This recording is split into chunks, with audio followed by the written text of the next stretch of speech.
I didn't expect a reward, but I expected something. A kind word, a note, a thank you, anything. Instead, I sat at the far end of a long walnut table, stunned, the blood draining from my face as the lawyer's words sliced through the air like glass.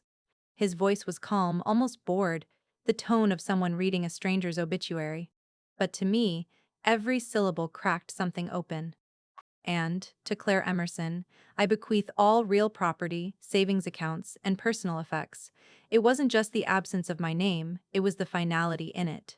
The unmistakable punctuation of someone who had erased me. My father, the man I'd watched die slowly for 3 years, had left me nothing. Claire didn't look at me. She didn't need to. The faint lift of her eyebrow said enough.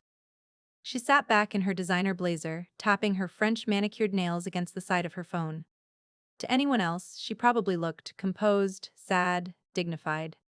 But I saw the curl in her lip, the satisfaction. I turned to the lawyer. There must be a mistake. I was his caregiver. I was with him every day. I'm sorry, he said. Mystery. Emerson updated the will 1 month before his passing. These documents are clear and legally binding. I couldn't breathe. 1 month before he died? That was when he started slipping deeper into confusion, forgetting what day it was, thinking I was someone else, calling for his mother in the night. Claire had called it natural decline from halfway across the globe. She hadn't seen him, but someone had been with him, someone had helped him make this decision, and it wasn't me. I stood, the chair scraping harshly against the wood floor. My hands were shaking. I didn't know what I wanted to say or if saying anything would even matter. I need air. In the hallway, I pressed my hand to the wall, grounding myself against the rising tide of humiliation and grief. I could still hear Claire's voice inside, already on a call. Yes, it's official.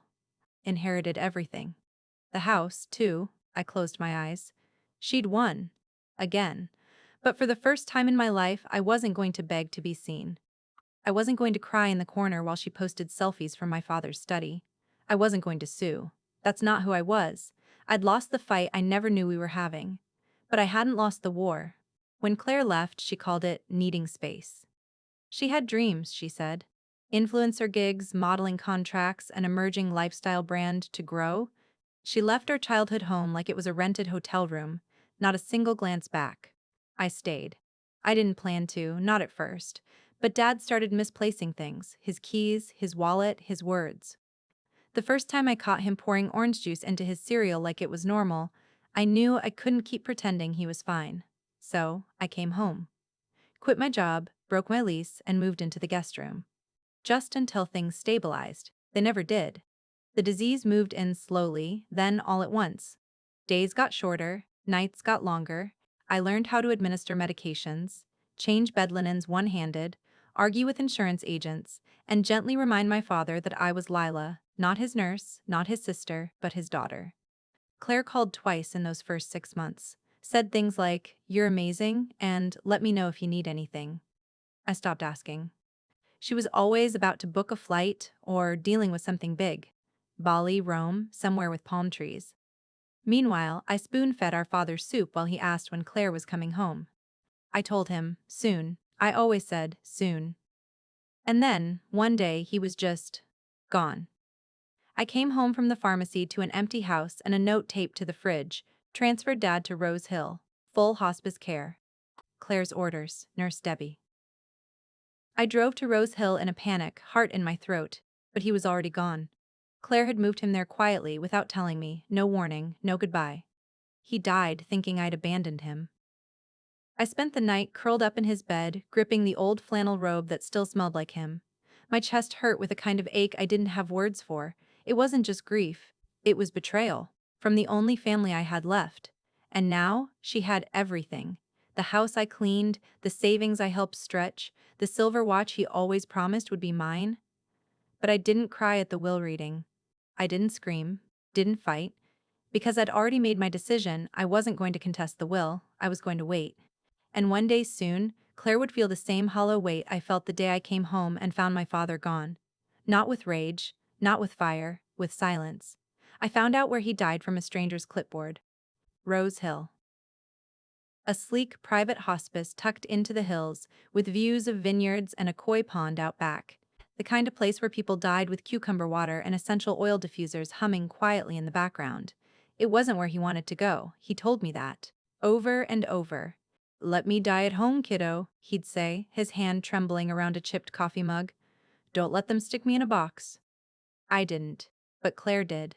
I wasn't listed as next of kin anymore. That title had been shifted, quietly, efficiently, when he could no longer sign forms himself. She'd arrived with a notary and walked away with power of attorney and a signature he could barely hold a pen to make. The nurse at the front desk looked nervous when I arrived, breathless and furious. She kept repeating, "I'm sorry, we didn't know he had another daughter." That hit harder than I expected, not because it was cruel, but because, maybe, in the end, that's how it really was. I had become invisible. A shadow. They said he passed peacefully in his sleep 4 nights earlier. No visitors allowed, per family directive. I asked if he'd asked for me. The nurse hesitated, then nodded. "Only once," he said. "Where's my kiddo? I'm sorry, I didn't know who he meant." I didn't cry there. I thanked her, walked out, sat in my car with the windows rolled up and screamed until my throat gave out. At the funeral, Claire gave a eulogy with perfect mascara and a trembling voice. She mentioned his legacy of strength and his unshakable belief in family. I stood at the edge of the crowd, alone, watching her crocodile tears catch the sunlight. She looked stunning. Of course she did. Afterward, I approached the headstone. My feet crunched over gravel, and every step felt heavier than the last. I knelt, brushing a leaf from the fresh dirt. "You didn't forget me," I said, though I didn't fully believe it. "You couldn't." Behind me, someone laughed. "Claire." Her hand rested on the shoulder of a man I didn't recognize. She was already moving on, already glowing. It wasn't fair, it wasn't right, but I couldn't undo it, so I made a promise, a private, silent one. I wouldn't fight her in court. That's her arena. Drama and spectacle, dirty secrets and fake tears. But she would feel this. Not with anger, not with violence, with precision. And when the moment came, I wouldn't yell, I'd smile. The grave dirt was still damp beneath my shoes as I turned and walked away. No fireworks, no lightning bolt epiphanies, just a hollow place in my chest where something solid used to live. Maybe that was what grief really was. The absence of structure. The collapse of a life you held together with your own hands. And once it's gone, all you can do is stand in the dust and try not to choke. I didn't vow revenge. Not exactly. I vowed balance. It wasn't about getting even. That would make me like her. Claire was all flash and ego, a woman who fed on reaction, who grew more powerful the more you screamed. I knew her rules. I'd grown up under them. The cruel prank that made me cry at 11, the social sabotage in high school, the accidental slip to dad about my abortion. I learned early Claire played dirty, and she always won because I never showed up to the game. But this wasn't about playing, this was about restoration, so I stayed quiet. I went home. I boxed up my father's slippers and robe. I made tea in the chipped kettle he never replaced. And I started watching. Claire didn't waste a second. The day after the funeral, she posted a photo of the urn on Instagram. Caption: "Goodbye to the man who made me strong. I'll carry your legacy forever." By the end of the week, she was posting brunch selfies again, laughing over mimosas, modeling a new trench coat, probably bought with dad's money. She hinted at big changes coming soon and house hunting goals. I watched every story. I took screenshots. I made folders. She thought she'd won.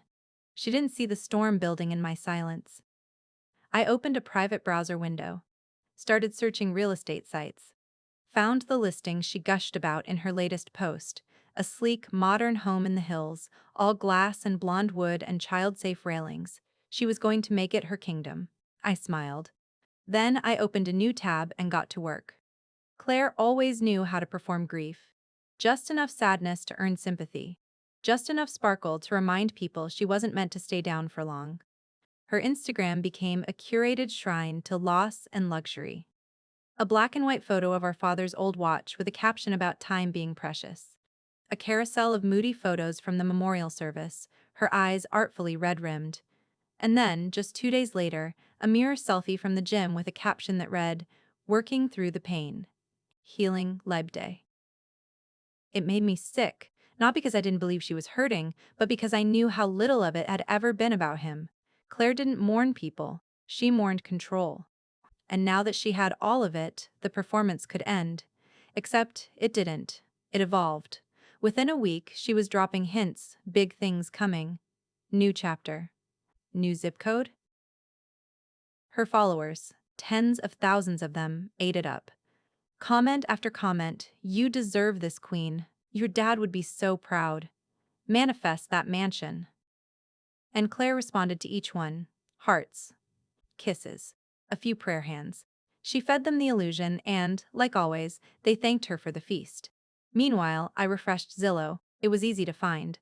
She tagged the neighborhood in one of her stories. Not directly, of course, but a glimpse of a street sign in the background narrowed it down. Then she posted a video, her and Jake, her husband, giggling in front of a sprawling house with modern lines and a wraparound deck. "The one?" she asked him in a sing-song voice. "The one," he answered. The listing was still live, 3 bedrooms, 2 baths, hardwood floors, a garden Claire would never touch.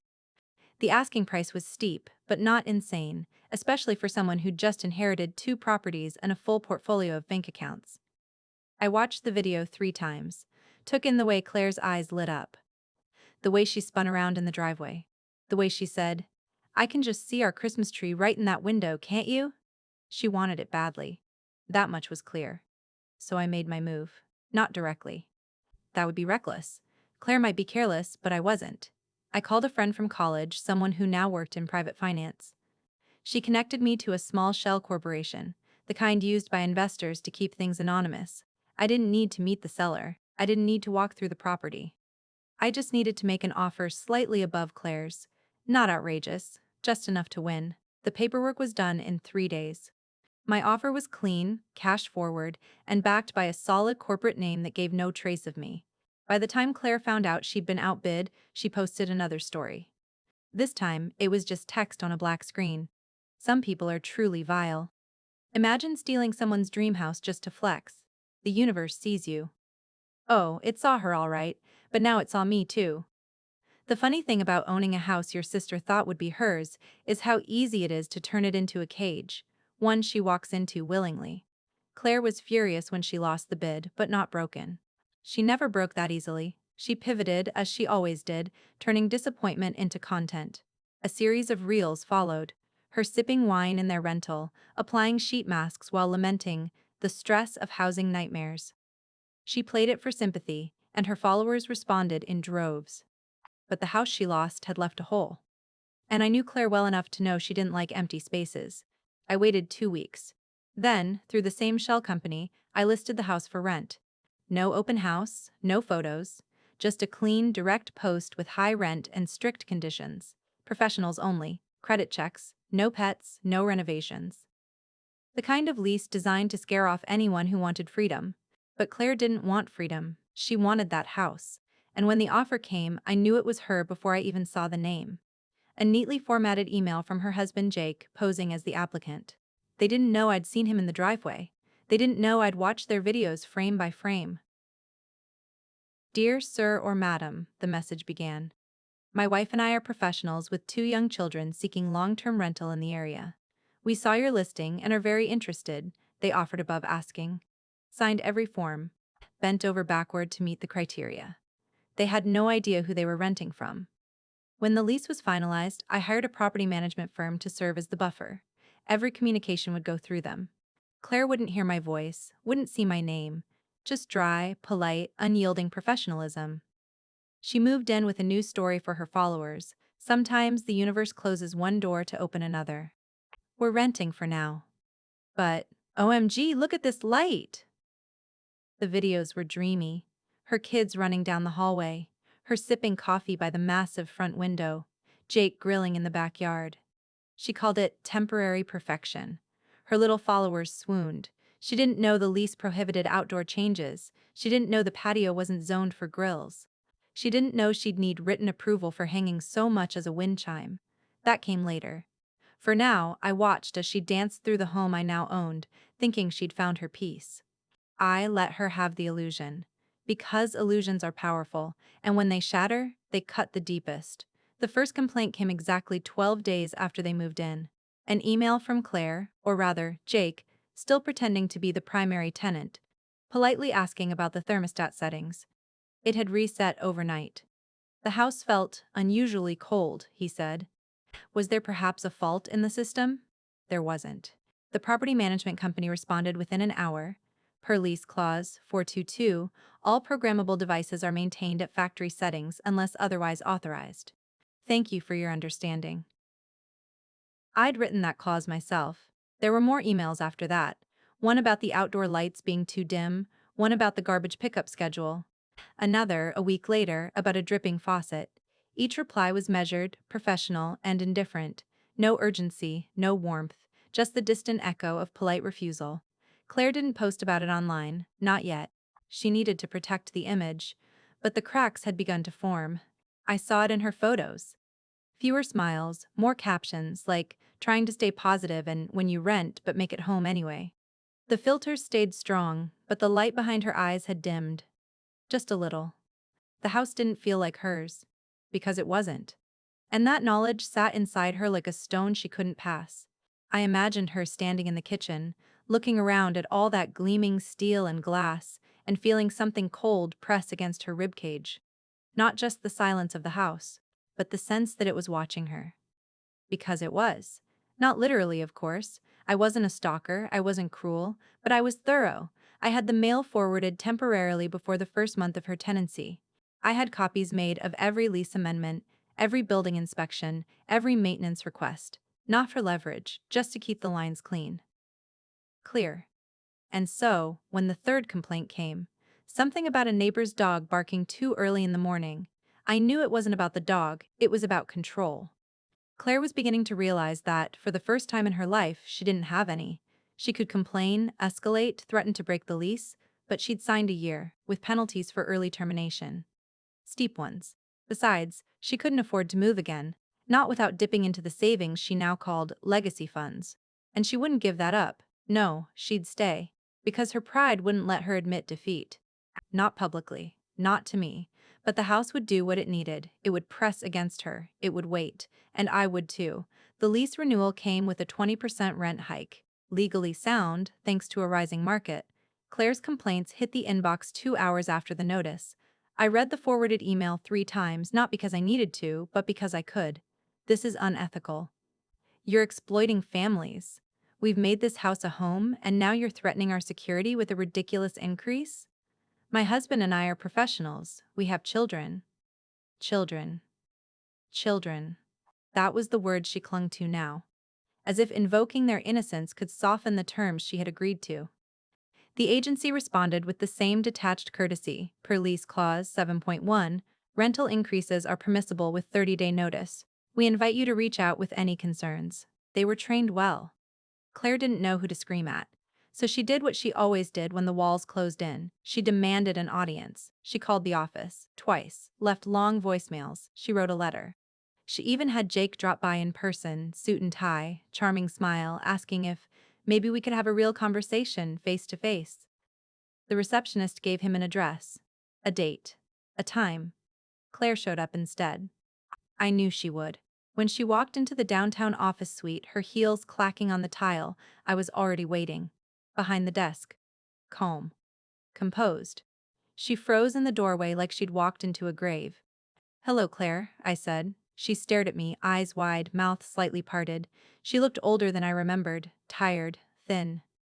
This is yours?" she asked, voice barely above a whisper. I nodded. "Has been since before you moved in." "But why?" she breathed. "Why would you?" I leaned forward, laced my fingers together, and smiled, small, cool, no court battles, no drama, just business. The silence that followed was thick. I watched it land on her like a second skin.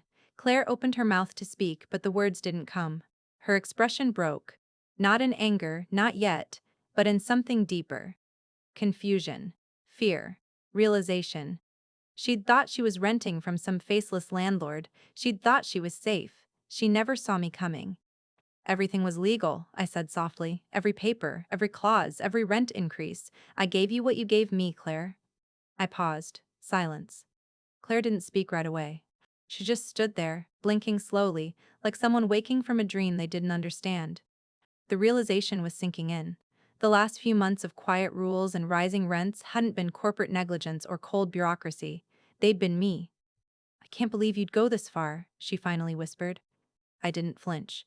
You moved our father into a hospice without telling me. You let him die thinking I'd abandoned him. That's not true, she snapped, a flicker of the old fire flashing in her eyes. I made a judgment call. He was suffering, Lila. He needed professional care.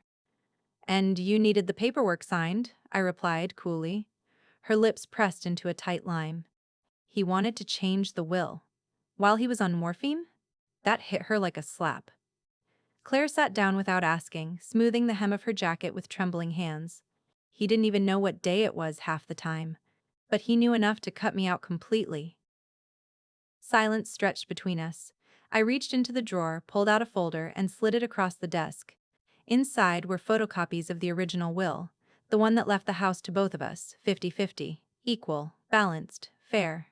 The one drafted before Claire had come back into Dad's life during his final weeks, full of apologies and well-lit hospital visits. Her fingers hesitated over the pages. There was no reason to keep it from him, I said. Except one. Claire closed the folder and looked up at me, and for the first time since the funeral, I saw something honest behind her expression: shame. Why didn't you use this? She asked. I leaned back. Because you'd have spun it. Made it about trauma, about healing through hard choices. The court wouldn't have cared about the truth, just who cried better. Claire exhaled slowly, shakily. I didn't want to win that way, I added. I wanted you to feel it, the loss, the confusion, the silence, the cold house and the small, inflexible rules. I wanted you to wake up every day in the middle of your perfect life and know that something wasn't quite right. She didn't respond. Just looked down at the table. You took everything, I said. But now you live in a place you can't afford, under terms you can't control, owned by someone you tried to erase. For once, she didn't try to argue, and that was enough. The first tear that slid down her cheek surprised even her. She brushed it away quickly, like it had betrayed her. We were sisters, she whispered, voice cracking. We grew up in the same house. We shared everything. No, I said quietly. You took everything. There's a difference. Claire stared at me, lips trembling. You could have just told me. You didn't have to do all this. Didn't I? I leaned forward. What conversation would have changed this? Would you have listened? Or would you have gaslit me like always? I didn't gaslight. You made him think I abandoned him. She flinched. I didn't raise my voice. I didn't need to. The silence did the heavy lifting. Claire folded her arms, but she looked small now. Not the woman in the photos with her wide smile and coastal decor. Not the golden daughter holding court at brunch, just my sister, falling apart. I miss him, she said, tears flowing freely now. I miss Dad. I thought if I could have the house, the stuff, it would feel like he was still here. But he's not, I said gently. And the things don't make him real. Being there did. She nodded, slowly, brokenly. He forgave me, you know. He told me he didn't blame me for leaving. But he never said he forgave you. I took a deep breath. That's because he never blamed me. Claire blinked. He didn't say anything at the end because he didn't know what was happening. Because you moved him and isolated him and controlled everything. You made sure I wouldn't get a chance. Her breath hitched. I didn't mean, but you did it anyway. We sat there, two ghosts from the same childhood, mourning the same man in completely different ways. Her grief had been turned into a story. Mine had been buried under silence. And now, here we were. Do you want out of the lease? I asked finally. Claire looked up at me. Can I? I shook my head. No. But I'll offer you something else. She leaned forward, wary. I'll sell you the house. Her eyes widened. But not at market rate, I said. Triple what you offered before, or you keep renting. Your choice. She stared at me, stunned. You're joking. I wasn't. Claire didn't answer right away. She just stared at me, her mouth slightly open, like she was trying to process a sentence in a foreign language. Triple? She repeated at last, voice hollow. I nodded once. Or you can keep renting. The lease will stand. She looked down, her nails drumming against the folder containing the original will. You know we can't afford that. You inherited over $1 million in assets, I reminded her. The house, Dad's stocks, the accounts. Claire let out a bitter laugh. Jake invested most of that already. We've got cash, but not that much, not enough to just throw around. Then don't throw it, I said. Decide. Rent or buy. She shook her head slowly, almost dazed. This is vindictive. I tilted my head. No. Vindictive would have been contesting the will, dragging your name through court, leaking documents. I could have gone public with what you did. Instead, I let you live in a home you thought was yours, under my roof, under my terms. Claire's eyes welled up again, but this time there was no drama in them. Just defeat. She didn't speak for a long time. She just sat there in my office, the weight of what she'd done finally landing on her shoulders. I watched it fold her in, the guilt, the humiliation, the realization that for once, there was no way out with charm or influence. I loved him too, she said quietly, her voice cracking again. I know you don't believe that, but I did. I leaned back. Then why didn't you come home? She winced. Because it was easier not to. That was the most honest thing she'd said all day. She stood, gathering her things slowly. You win, Lila. This isn't a game, I said. It never was. It was my life. She nodded once, silently, and left. The door closed behind her with a soft click that somehow echoed louder than any slam. I didn't feel satisfaction. I didn't feel peace. Just the kind of exhaustion that lives in your bones when a storm has finally passed and all that's left is wreckage. That night, I sat on my tiny apartment balcony with a blanket wrapped around me and watched the lights of the city flicker like stars falling in slow motion. Claire's life was no longer untouchable. I had reached inside it and turned it upside down, not for vengeance, but for gravity, for balance. The next morning, I got an email from the management company. Claire would continue to rent under the current terms. She wasn't going to fight. Not anymore. She was going to live there month after month and remember. The house was quieter than I remembered. When I finally stepped through the front door, not as a tenant, not as a ghost in the walls, but as its rightful owner, it was like slipping into a skin I hadn't worn in years. There were still fingerprints on the windows from Claire's kids, a box of toys left behind in a rush, a stray sneaker on the back porch. She hadn't taken everything, only what she could carry. The rest she left behind like guilt. I moved slowly from room to room, not touching anything at first, just observing, letting the walls breathe around me. There was a chill in the air, the kind that lives in a place that's been occupied but never loved. In the living room, I found one of Dad's books wedged between volumes of Claire's design magazines. An old hardcover with fraying edges, The Wind in the Willows. He used to read it to us every winter, bundled up under a blanket on the couch. I ran my fingers down the cracked spine, then opened it, and there it was. His handwriting. To Lila, my constant. Keep the story alive. I sank to the floor, book in hand, and sobbed. Not angry tears, not bitter ones, just grief, raw, quiet, the kind that finally had room to breathe. No more lawyers, no more screens, just me, a story, and the space he left behind. I sat there for over an hour. I don't remember how long, really. Time bent inside that moment like it always does in the presence of real memory. Eventually, I stood, brushed myself off, and made a list. Dad's chair would go back by the window. The shelf of records I kept in storage would come home. His photos would be framed, not hidden in boxes under my bed. I wasn't just reclaiming a house, I was restoring a life.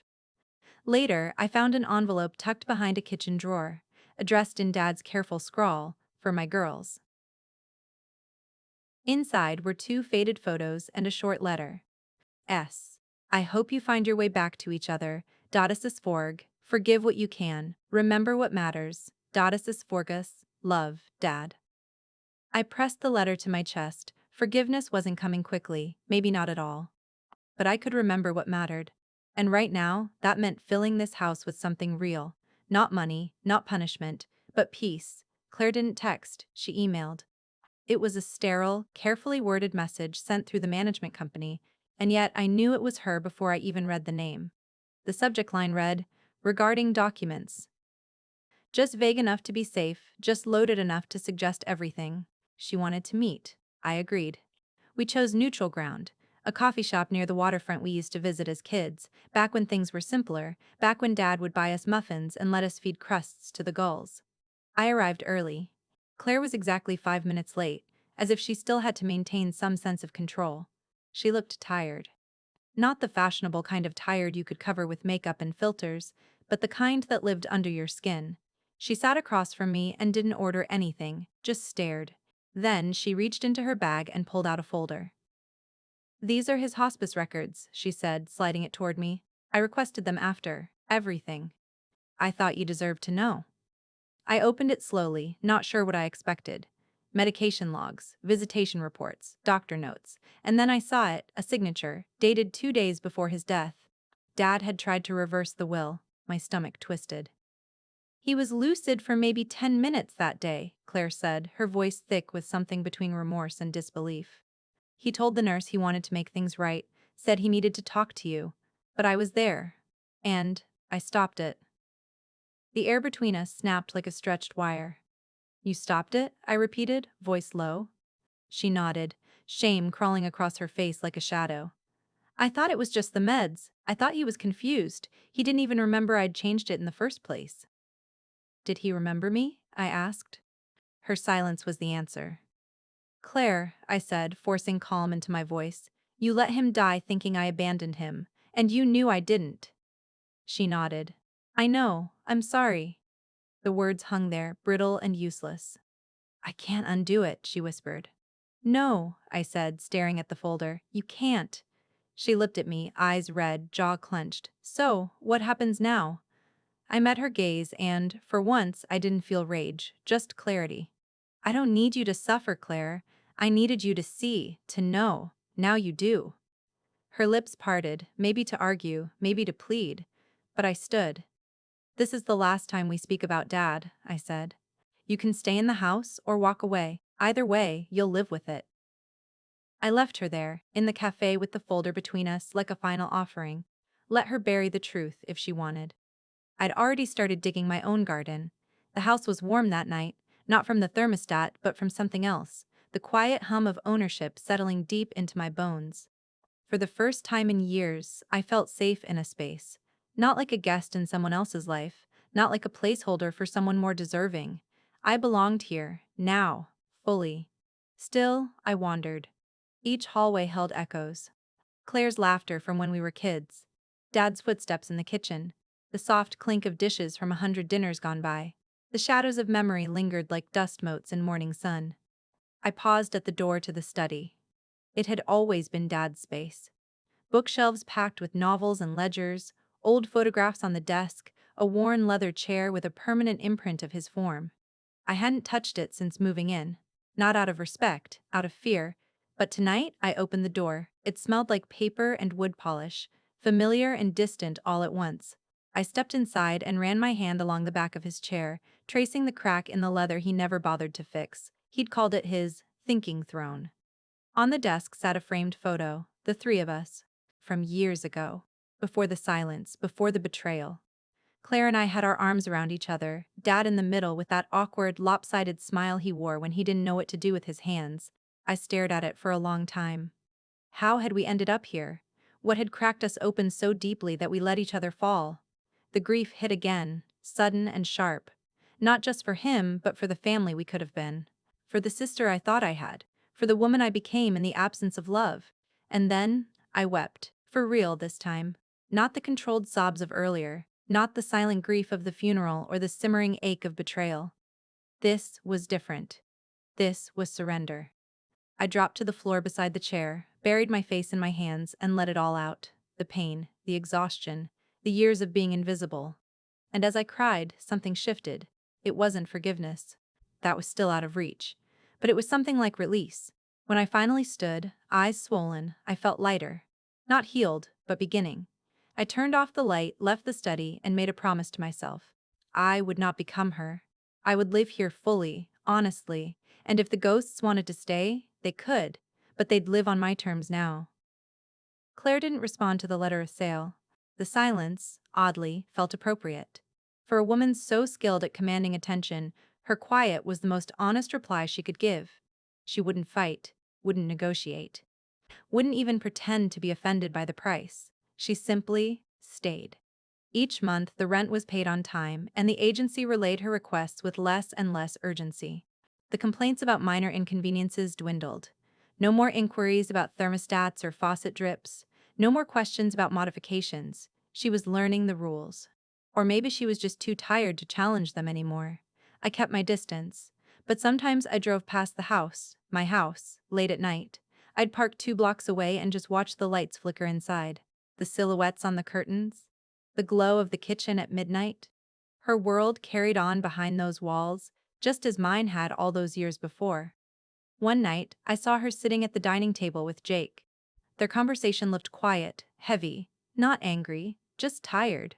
Her hands moved slowly as she spoke, head bowed. His hand touched hers briefly, then pulled away. I saw something hollow in that moment, not drama, not spectacle, just resignation. That was the real price of betrayal. It wasn't the rent. It was waking up every day in a house that didn't love you back. And yet, in the cold mechanics of justice, there was something still unfinished inside me, a restlessness. So I sent one final envelope. No agency this time, no shell company, just my handwriting. Clean, sharp, contained. Inside was a new offer. Purchase price, unchanged. Triple what she offered before. But there was a second option, typed neatly beneath it. Or, you can leave. No penalties, no fees, no shame. Just walk away. No strings attached, just mercy.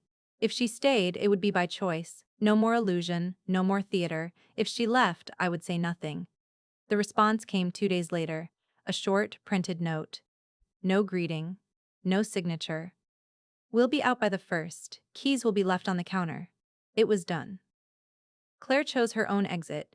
She walked out of the house she tried to claim, this time without fanfare or photos. There was no moving day content, no emotional captions. She vanished from the feed.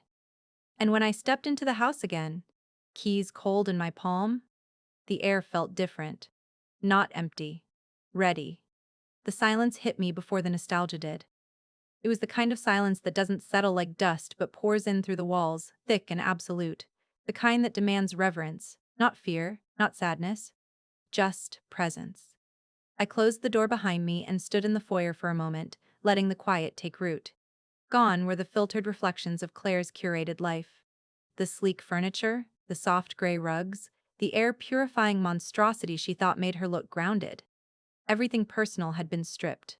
The bones of the house remained, clean, bare, honest. I walked through it slowly, my footsteps echoing off the walls. This was the same house she flaunted online, the same house she lost piece by piece. And now it was mine. Not just legally, but emotionally, spiritually.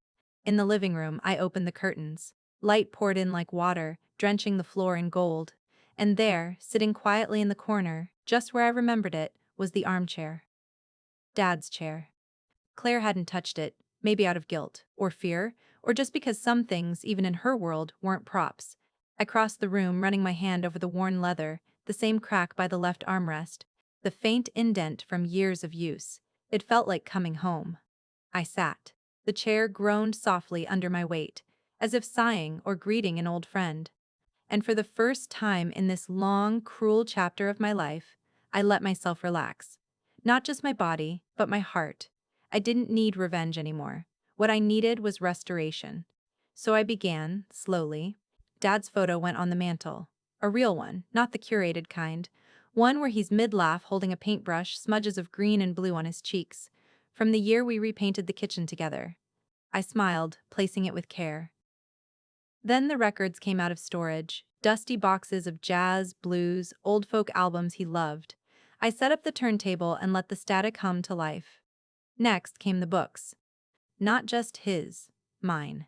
Stories I loved, stories I'd forgotten, stories I now had space for again. And finally, the garden, the one Claire never touched.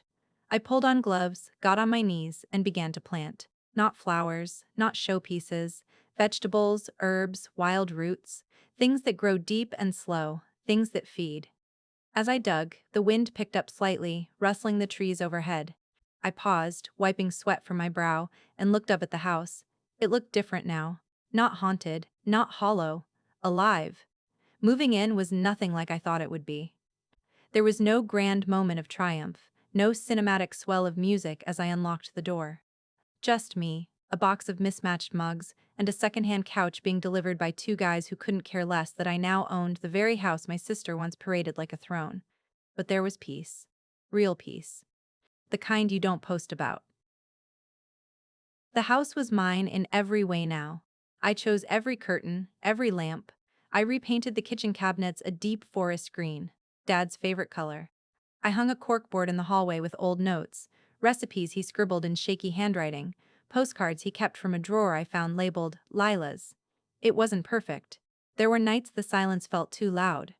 Nights I still expected to hear Claire's laughter echo through the halls or see one of her perfectly curated bookshelves. Sometimes I even caught myself checking her social media, half out of curiosity, half out of habit. But she was gone. Really gone. Her feed had gone dark. No new posts. No smiling brunch pics or motivational Monday quotes. Just the faint digital ghost of someone who had once built a brand out of pretending. Jake, from what I could tell, had gone back to working in finance full-time. The kids were in a new school district. They'd moved to a cramped two-bedroom condo on the edge of town. Claire's old followers had mostly moved on, attention spans being what they are. She'd faded. And I was blooming. I spent weekends in the garden, coaxing life from the dirt. Dad's old tomatoes, a patch of mint, even some wild carrots I hadn't expected to take. Each plant felt like a little defiance against the grief.